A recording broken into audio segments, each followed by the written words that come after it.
When I say a coming-of-age film, what movies pop in your head? Are they movies like these? Maybe like this. Most of the widely adored coming-of-age films portray these aesthetically pleasing, cinematic, fantasy-like, picturesque lifestyles. Not to say that these characters don't face hardships in the movie, but come on now. Even the so-called losers in these films are trendy. It's sad to say, but most of these films rely too much on archetypes and cliches to depict what life is like transitioning into adulthood. Well, I was wondering if I might have the chance if you wanted to go study with me. Not a chance. But Sorry, Dawn, but that's like just the way it is. You don't cut it. what if I were something? Dawn, look in the mirror.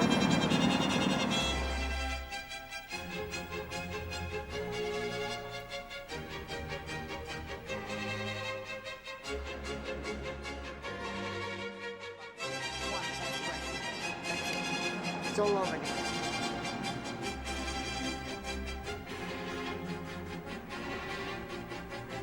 What are you doing in there?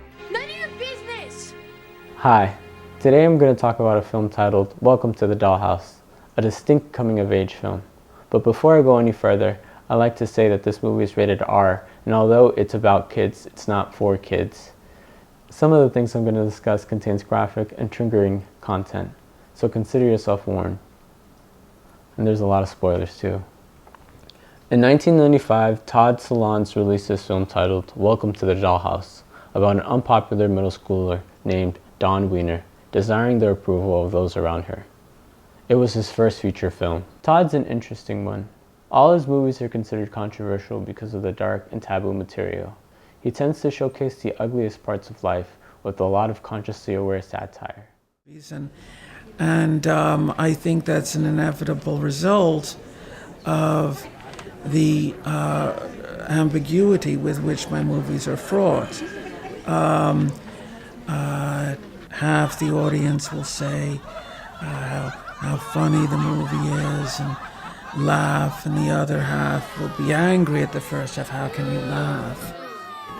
Audiences respond in ways that are not always what the director had in mind, which is why I had said my movies aren't for everyone, especially people who like them.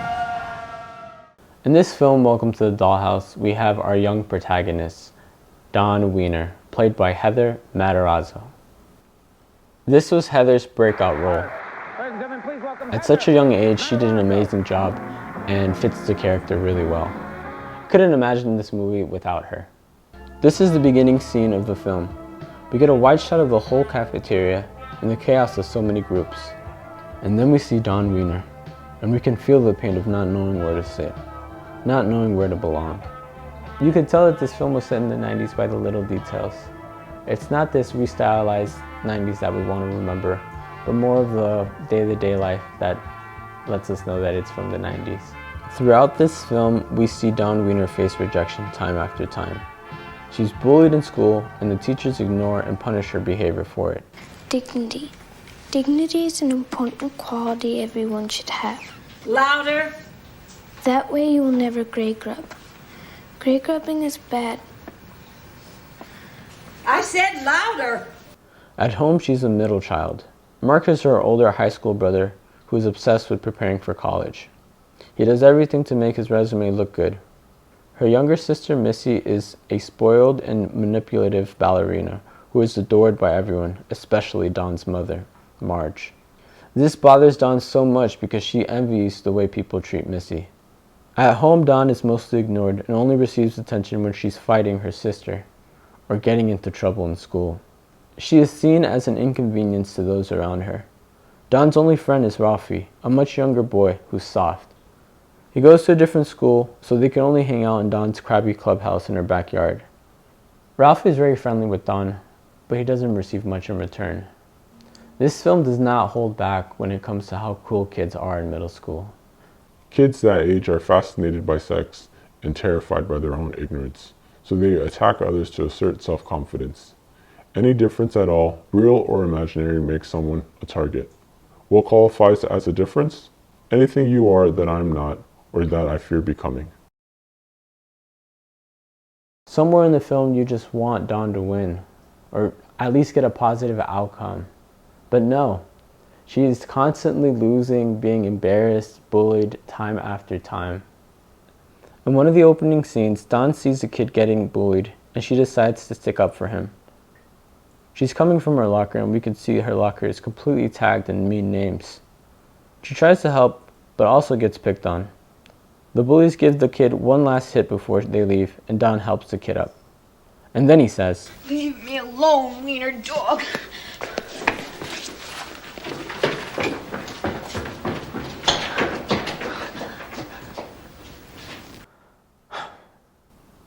this film truly explores how brutal kids are. Kids in middle school are at the point of their life where they don't think before they speak. They say the most outrageous things, not understanding the words they say. Why do you hate me? Because you're ugly. This film has so many kids cursing and using derogatory terms that nobody would use in front of their grandmother. The slurs coming out of these kids' mouths are vile but authentic. Kids really try to insult you with the worst words they can think of. Dawn is painfully learning how people perceive her. She's beginning to understand what people value. Now, shallow as it is, she's understanding that she doesn't fit that mold. While this is happening, she's simultaneously also going through typical teen stuff, like curiosity and exploration. And I think the two big things that we see a lot in this film is Dawn's curiosity towards love and sex. And we see this most with two notable characters. Do you think about girls? What, are you kidding? I want to get into a good school. My future's like important. And besides, none of the girls at school are that pretty anyway. What about Maria Esposito? Yeah, gross.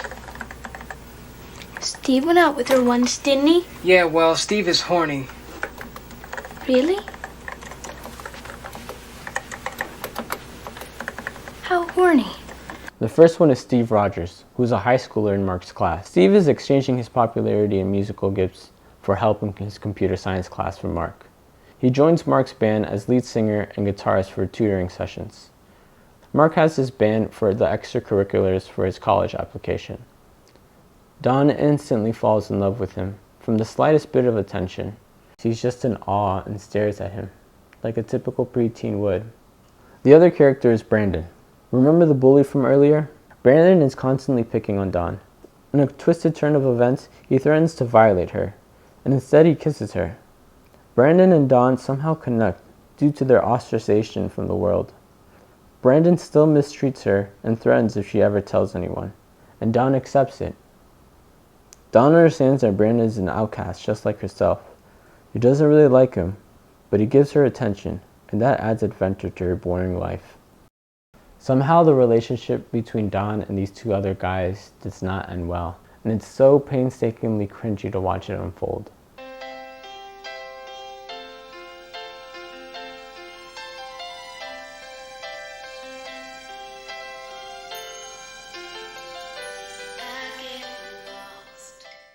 After both not being invited to the party, Dawn breaks up with Brandon in her clubhouse, confessing her true love for someone else, Steve.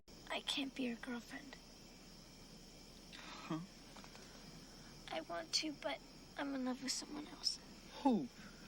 You wouldn't know him. What's his name? And no one you know. What's his name? Steve Rogers.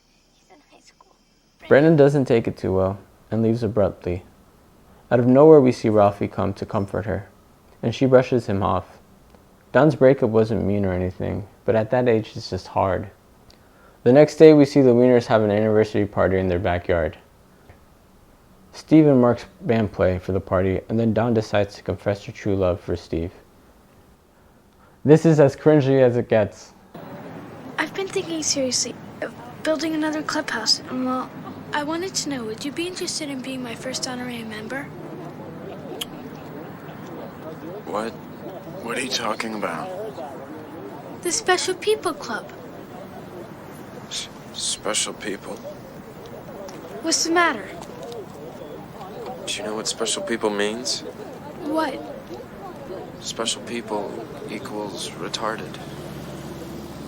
Your club is for retards.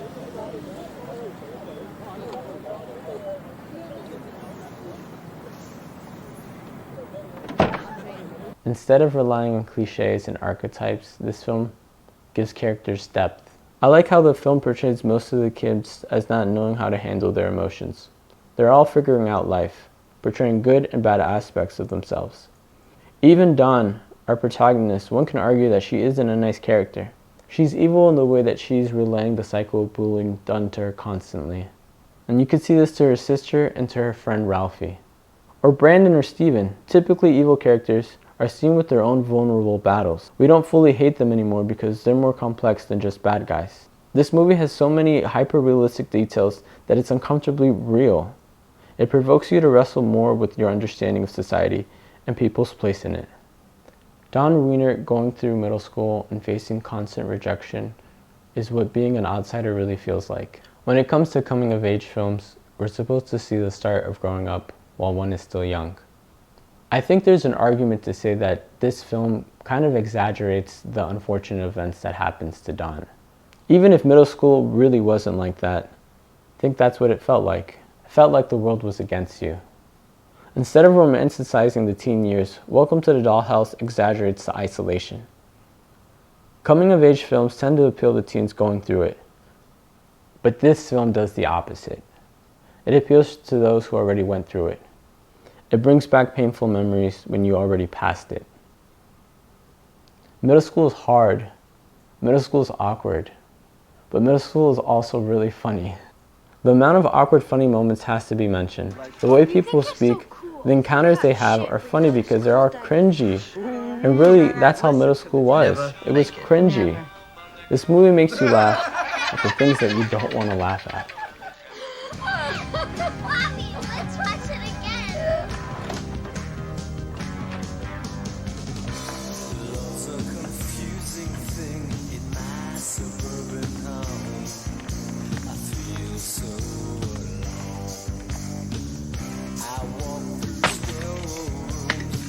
What does suck mean? Missy, go play with Dawn. Hey, Wiener. What do you want? Oh, hi.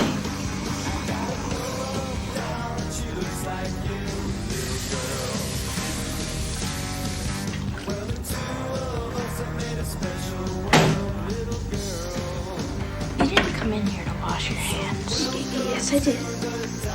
You came in here to take a shit. No, really. I don't have to go. My hands were just dirty, that's all. Liar. Get off of me. I'm the one that makes the first move. Came home from rehearsal. I'd missed my carpool. And I was waiting at the street corner for the light to change. When all of a sudden, a dark car pulled up beside me. And a big man stepped out. And he was older. And he was good looking. And he had a tattoo on his chest. And then the next thing I know, So students, I'm telling you this story. But you've got to understand, you're in junior high now. Maybe she'll die. Dawn, she's a dog, and he did it with her. Want to smoke first? No, thanks. Afraid? No, I just don't feel like it.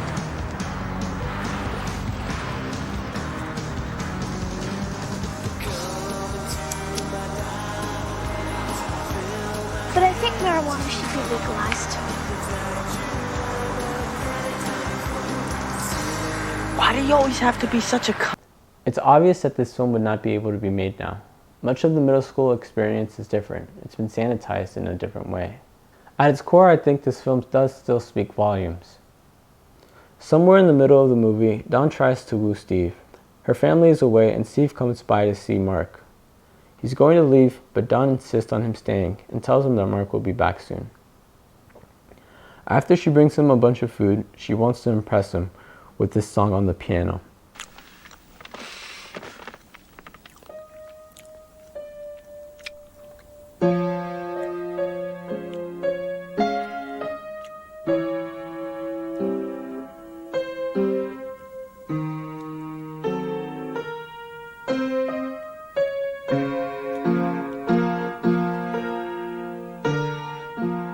This is my favorite part of the film because I think it captures what the film is all about. The song that she's playing isn't perfect, but somehow beautifully painful.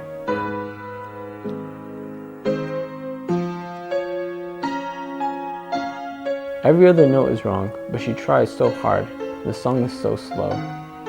And that's what growing up feels like, especially in those teen years.